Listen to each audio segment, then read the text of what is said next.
What's up guys, AJ here, and in this video I'm going to be reacting to a Facebook comment that I seen recently in one of those real estate groups where agents are in there kind of asking questions and things like that. And the question that caught my eye was, what are the pros and cons of working at Keller Williams? Being a former Keller Williams agent myself, it caught my eye and I wanted to see what others had to say about it. Again, full disclosure, I was a Keller Williams agent. I no longer am with Keller Williams, but I absolutely loved my time there, and I can appreciate so many aspects to their business model. So right off the bat, con, if you're into recruiting for their profit share, it comes from the owner's profit. Profit can be shuffled around and you get very little money. Companies such as EXP and Exit provide revenue share which come from corporate, much higher amount. Also, KW does not offer stock. Okay, a couple things here. So basically what this agent's saying is that Keller Williams can play with the profit share model so that they're not paying out the true profit is what I'm getting. Whereas with EXP and Exit, I'm not too familiar with their model. It's revenue, which is off the top, whereas profits what's left over. Just like when you file your taxes, for example, you look for a lot of write-offs, so you pay taxes on the littlest amount of profit as possible, right? So she's kind of hinting at that same thing with the Keller Williams profit share model. The next agent that is kind of responding to that is saying that it can't be shuffled around, that there's a budget, yada, yada, yada. But this agent here, Lynn, has a good example of when there was profit in the market center in which she was to receive profit on, the owner paid back themselves their initial investment or part of their initial investment from a year prior to that month when that profit share was supposed to be paid out, thus resulting in either no profit share or less profit share. And that does make sense. You know, owners of these market centers, when they have an initial investment, if they're going to be paid back, that's going to come out of future profit. So that would affect profit share. So I don't think there's anything wrong with that or fishy about the model per se. That's just the reality of a profit share model. Sarah here says she was paying nearly $35,000 a year by the time she paid her cap, her franchise fee for Bold, which is a great course, by the way, for any agents can really attend it. You don't have to be a KW agent. Her office rent and other things that she was encouraged to pay. Thought it wasn't worth it overall, and that everyone ghosted her, guessing the support from the market center. Bill, responding to defend KW, said that he really liked Bold, it sounds like. He's kind of defending it, and I loved Bold. I took Bold 6 times, and the second time through really is what changed my real estate career. That was in my first year of real estate.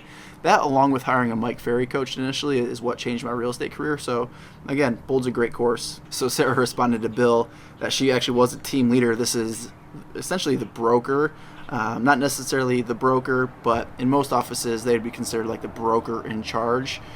But at Keller Williams, they have a team leader. They're kind of responsible for recruiting and overall culture of the office. So that's what her position was, and it was in her contract that she had to cap.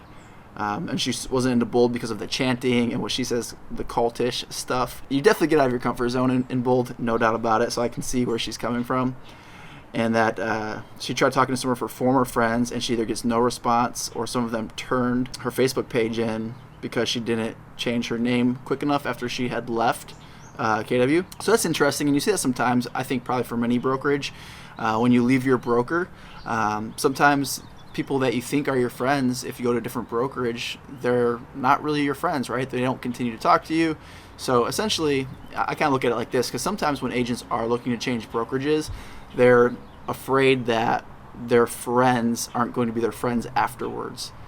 I'm like, let me find that out as soon as possible, because if they're only my friends because I'm at that brokerage, well, they're not really true friends. What I found when I actually switched from KW to EXP, the people that were really my friends, I stayed in touch with. And then my colleagues per se, yeah, I didn't talk to them anymore. You know, why would you talk to just plain colleagues? You know, we have enough people in our lives, family, friends, to stay in touch with. My true friends did stay in touch with me, and I stayed in touch with them. Another agent says way too many brokerages out there to avoid $30K. Even the big ones have changed their structure. So this agent thought that paying in $30K to KW was too much. Of course, not all KWs charge that much, but it sounds like maybe their market center office did. I'm actually surprised that there's not more positive comments so far. I see some people really sharing some negative stuff about KW, and not so many sharing positive things right now. Definitely some people defending the negative things being said, but you would think that more KW agents that had positive experiences would just share that without being prompted to first. Now this one's interesting. Keith actually says that when he left KW, the team leader essentially put out a Facebook post saying that he was fired due to culture, and what really happened is he quit and gave his resignation. Now, of course, there's always two sides to every story. With every point that these agents are making, just take them for what they are. It's that person's sole experience, and I'm just giving my commentary on it. I have found when some people have left KW, because a lot of what I do now is help agents join eXp Realty, and sometimes when they leave KW, the broker or the team leader will spread some misinformation really to, I guess, keep intact what they have there. If their best agents are leaving to join a different company and they're just going because it's a better opportunity, well, then the other agents still at that office are thinking, well, hey, that agent left for a better opportunity, maybe I should go too. So the person leading that office, oftentimes the team leader, may put out some information that might not be true, that paints the agent who left in a bad light, so that the other agents say, oh, well, that's why that person isn't here anymore. I don't need to go look and see if the grass is actually greener. All right, now this is a really good one. I appreciate what Emily says. She said she wouldn't generalize as a whole brand, but check out the leadership in your local marketplace. If good, then go for it. And she found a really good one in her market. And she's not a new agent, and they support her incredibly well, it looks like. I couldn't agree with that more. I was at a good Keller Williams office when I was there for the 4 years, and there was another office about an hour away, and I would actually sometimes drive there for their trainings, and the leadership there and the trainings and just the overall office environment was next level. If I rated mine as a 7, I would say theirs was probably a 9 in terms of office culture. So I totally get what Emily's saying, and I think that's great advice. If you are looking to join KW, go in there, spend some time in the office, talk to the agents, interview them. They shouldn't be interviewing you, right? A lot of newer agents think that they're actually going in to be interviewed by the broker, when in fact you're interviewing the broker to see if it's a good fit for you. It's definitely 100% leadership driven at these local Keller Williams offices. It's not one big culture like at eXp, because we are a cloud-based brokerage. It's all one big culture, one big fire. And at KW, it's so, I guess, fractionalized at the local level because it is a franchise. So I love Emily's advice here. I think that's great advice. Now Danny has some pretty good advice, very similar to my experience actually. So he spent 6 years with Keller Williams. They were a great 6 years for learning and building relationships with owners and team leaders. He was on the leadership council for 2 years and took up productivity coaching while I was there. I also was on the ALC Agent Leadership Council for 2 years. I was a productivity coach for a year. And he says in hindsight, he wishes he would have left early, but was pretty blinded by KW culture. And he realizes now that there's better ways to do business if you're aligned with the right people. I couldn't agree more. I don't wish I left sooner because I didn't know what else was out there. And I don't think I was blinded by the culture. I just didn't have anyone to expose me to new information until my sponsor at eXp, Cliff, shared with me the video that I now share with so many agents. And if you guys want to take a look at that, the video I watched that absolutely blew my mind when I saw it 5.5 years ago, that caused me to leave KW to eXp, then just go ahead and email me. You can hit me up at aj@ajmighty.com. And there'll also be my information in the description of this video. And while you're at it, if you like content like this, hit the subscribe button and give me a like. Would really appreciate it. I love my time at Keller Williams. I'm thankful for my time there. Met amazing people. I think it's a great company. I just believe, knowing what I know now, that because eXp offers additional streams of income, agent ownership, this is stock in the company, and revenue sharing, this is a piece of the revenue, no one else can compete. So that's why I switched. Rebecca, she's straight to the point. I love it. Pro, if you're a new agent, great for training. The culture is amazing. Con, high cap. I agree. Great training for new agents. Culture is amazing. In all caps, amazing. I agreed with that while I was there, but after I left, kind of taking a peek behind the curtain, like a lot of agents also in this thread really pointed to and discussed, when you leave, it's kind of like, you're dead to me. And the culture while you're there is one thing, and the culture when you leave is a completely different thing oftentimes. And that's unfortunate. It shows how transactional the relationship is. And to me, just wanting authentic relationships, that doesn't jive with me being on this side of it. But while I was there, I did think the culture was amazing. So this is cool. Rebecca's actually at a different brokerage now. She's at a flat fee brokerage. And the people that she visits back at her KW Coral Springs, they still treat her so warm every time she visits. See, that's what it's about. And I think my office, for the most part, was the same way. I just see so many agents now, when they leave, they're not treated with the same kindness and respect. Lisa says she can only speak from her own experience. There's nothing positive to say, but it's just the brokerage I went to work for, but it's not the right fit for me. So she had a completely negative experience. I'm sure if you look for it, there are some positive things you can find. Now this review is super positive. So Tony says KW is an incredible company. They have heart. It's not just about business. It's about helping their agents have a life worth having and leaving a legacy. KW Cares is their support agents. Now KW Cares is an amazing charity. They help so much when natural disasters come through and people in need, or their agents get sick, diagnosed with maybe something terminal. They really help the families. So KW Cares is really an amazing organization, and it's something that all brokerages can aspire to have something like that. And I think that's really great. Training's amazing. Cons, he says they have a lot to offer and sometimes it becomes overwhelming. That's why they have training, coaching systems in place. I think that's so true. I kind of refer to it as like going to a buffet, like a Golden Corral. There's so many things on the menu, and you eat a little bit of all these different things on this 20-foot buffet, and you get stuff, but you're not like, that's the best meal I ever had. That's how I felt at Keller Williams. There's tons of training, but because it was so segmented and I was learning so much and nothing really was in alignment with one another, or I guess nothing really built upon the next thing. It was just do this, do that, do this, do that. I was doing so many different things, and I was never really fulfilled, never really satisfied in my business because I didn't have a focus, and I never really generated a lot of business until I hired a coach and went deep on one lead generation activity.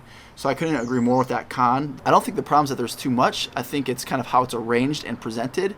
And I get it because agents are coming in every single day and they're at a different phase in their business. So you can't really custom tailor it for every single agent. That's why having a coach is so important. So the local office training, I think, is kind of a con. And they have coaching, but I mean, you can hire a coach when you're with any company. I think the best coaches are coaching companies that specialize in coaching, not a brokerage that added coaching as a pillar to their business to generate more income. I would rather go with a coach that specializes in coaching, like a Mike Ferry organization, Tom Ferry, Lars Hedenborg at Real Estate B School. I'm hearing great things about Glover U. So there's a lot of coaching companies out there. I don't think KW selling coaching is a benefit. And Tony mentions here that it's about helping agents have a life worth having and leaving a legacy. And it's a great motto, and I am so behind that. And BOLD teaches, BOLD stands for Business Objective Life by Design. And what's so interesting is the people teaching BOLD, God bless them, they travel to the same city like 7 weeks in a row. It was 7 weeks when I took it, I believe. So 7 weeks in a row, they're flying in from somewhere else, and they're probably doing 3 or 4 of those a week. So they're flying to 3 to 4 different cities every single week on repeat, not home with their families. They're jet lagged. They're doing so many miles in the air. That's just a tough way to live, being away from your family that long, doing that many miles in the air. So it's like for the person teaching Business Objective Life by Design, they're getting burned out by traveling so much. And from so many BOLD coaches who are no longer BOLD coaches, that's what I hear over and over and over. So while in philosophy it's a great mindset to have Business Objective Life by Design, the reality is it keeps you on this treadmill of selling more houses year after year after year, getting burnt out and never really having that life by design. When I joined EXP, and again, I took BOLD 6 times because I wanted that life by design, but when I found EXP and I found the revenue share model, I realized having residual income is the only way to have a life by design, and that's why I was able to retire from selling real estate just a year after joining EXP. So this is the last review I'll read, and then I'll kind of give you my pros and cons. Lisa says that she's sorry it took her 4 years to go elsewhere. Why give a company $21,000 plus per year before you get to keep 100% of your commission? I totally get that. When I look at brokerages, I look at what is the value exchanged for what you're paying your broker. And $21,000 is a lot of money. So if you're not getting that value in return, then you should go somewhere else. Being at Keller Williams for 4 years and now being at EXP for 5 years, what I take away from my time at Keller Williams is it's a great fit for maybe a newer agent that needs to be in an office. You want people around you. You want to be able to walk in to the team leader's office or the broker's office and ask questions if they're there, and really get that hand holding, that nurturing experience. But if you're more of a self-motivated agent and you just want to get out there and crush it and you're okay working remotely, then EXP might be a great fit for you. Check out Remax. You can go into an office environment there too. So there's a lot of good brokerages that have bricks and mortar, but a virtual experience I think is great for the agent who's self-motivated, because the benefits you get with a virtual brokerage is amazing technology, work from anywhere, and then with EXP, the stock and the revenue share. We have 3 ways to earn income at EXP, where KW really have 1. Yeah, there are profit shares there, but in my experience, that opportunity's kind of sailed. My profit share there was never much, whereas the rev share at EXP, I've been able to retire on it. So I don't really see that as a second stream of income at KW unless you got in there years and years and years ago.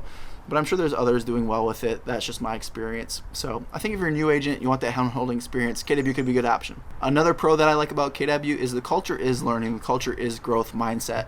So when you get in that environment and you've never been exposed to it before, maybe you'll start reading more personal development books. Maybe you'll hire a coach for the first time. Maybe you'll join a mastermind group or whatever it might be. And that all helps. Some of the cons, yeah, it's expensive for what you get. I was paying $25,000 total by the time you consider the franchise fee and the office cap. And in addition to that, there was miscellaneous fees like desk fees, and none of that money ever came back. At EXP, I had a $16,000 cap, so right there I was saving about $9,000. And if I became an icon agent in my market, it was someone selling about 28 houses a year, I actually got that $16,000 back in company stock. So there's a way at EXP to earn back your cap in stock. So that's pretty cool, plus the revenue share. And the culture at EXP is incredible too. So if you were to put the cultures side by side, I think KW is great, but I think EXP wins because we're all agent owners. We're all incentivized financially to help each other. So that was one of the things that I really liked about EXP. So cons, again, at KW, the cost. Cons, I think their training could be more organized in a way that's more beneficial for that local agent, the small guy who can't yet afford a coach and just trying to figure things out, rather than giving them this buffet to choose from. Have somebody maybe in the office that can really point them in the right direction, hold them accountable. The challenge with that is it's just hard to do that. It's hard to do that with so many agents. I mean, my KW office had like 250 agents and 1 team leader and 1 broker. And the broker is really there for compliance. Team leader is there to really help you with your business plan and stuff. They just don't have enough time in the day. Plus, a lot of times they're still selling houses, so they don't really have the time to give you that one-on-one support. So that's a challenge. So all in all, hopefully you got some value from this video. I was just more or less interested to react to the comments myself. I thought it was interesting. You know, it's almost like reading the gossip magazines a lot of times in these real estate Facebook groups. So, but a lot of good information. I can totally see both the pros and cons that people were leaving. And again, take it with a grain of salt. You know, this is just people's opinions. It may not be factual. It's one side of the story, so take it for what it's worth. If you're looking to maybe join KW or leave KW, I think going into these Facebook groups and just searching Keller Williams is a good idea to get opinions from other people, good and bad. And at the very least, it allows you to be more open-minded to get some new information to see, hey, is it a good fit for me or not?